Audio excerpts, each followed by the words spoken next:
I'm Chris Swanson here with Dan Weber for USCFootball.com Instant Analysis Halloween edition, which is why I'm wearing my Dan Weber costume. Dan, let's talk about practice a little bit. What happened? It was a combo day, short week. What was going on in practice today? What were the goals? This is Tuesday and Wednesday, and they, not full pads. The normal week they'd probably be in full pads today.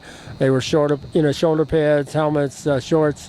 They went really quick. I thought Ed was right when he said at the end here that thought they got a lot done. I think they've really figured out how to do that first team against second team, both offense and defense, because you get, it's probably better work than going with the scout team because you get more, game speed. And they're trying to get up to game speed. I thought they got in a lot of work today. Not a lot of new guys back. Deion Bailey was able to be out there. Nelson Aguilar started with the yellow jersey on, discarded that. And at the very end, last 10 minutes, Marquise Lee sprinted across the field. Certainly looked pretty good sprinting across the field. Didn't have football shoes on, wasn't in pads or anything, but he was rehabbing all day.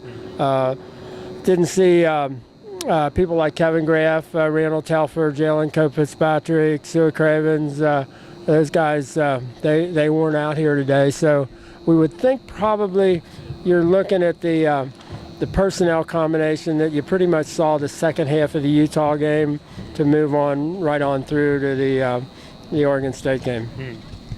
Coach O had a little bit of an injury list, though. Was there anybody maybe that he mentioned you didn't get? Exactly the same injury list as yesterday, except for some reason Marquise wasn't on the list. And I said, I got to check on that. He isn't on the list. So he said I'd consider him questionable. But other than that, everybody was on the list that was on it yesterday. Nothing has changed.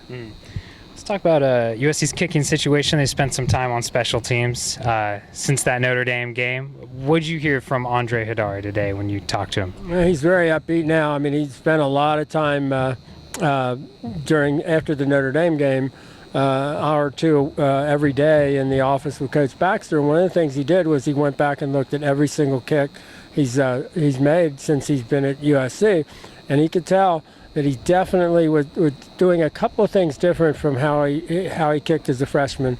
And he needs to stand taller, he said, and he needs to keep his eyes back. He was kind of looking ahead and he called it a crunch, where he was dipping a little bit with his legs. So very similar to kind of a golf swing, and when a golfer gets out ahead of himself or gets his hips down a little bit. And so he sounds totally different from the guy that last week was in the kicking competition. It's been kind of a rough start for USC. Part of that has been because of the special team, but there are some bright spots. Leonard Williams is on an award watch list because you just talked about that. Leonard was the only sophomore on the semifinalists for the Chuck Bednarik Award, and came out of Philadelphia. The Bednarik and the Maxwell Award, which is sort of a kind of a junior Heisman. The semifinalists were announced today, and I think it's kind of a big deal that on the defensive group, I guess it was about 15 or so, Leonard was the only sophomore. So he said, I asked him, I said, who Chuck Bednarik was? And he said, no, but I know this is kind of a good thing. His teammates told him, that he made it. And so kind of neat for him. He's just going to use that as a kind of a motivator instead of saying, look at me, more of a motivator to get better every day.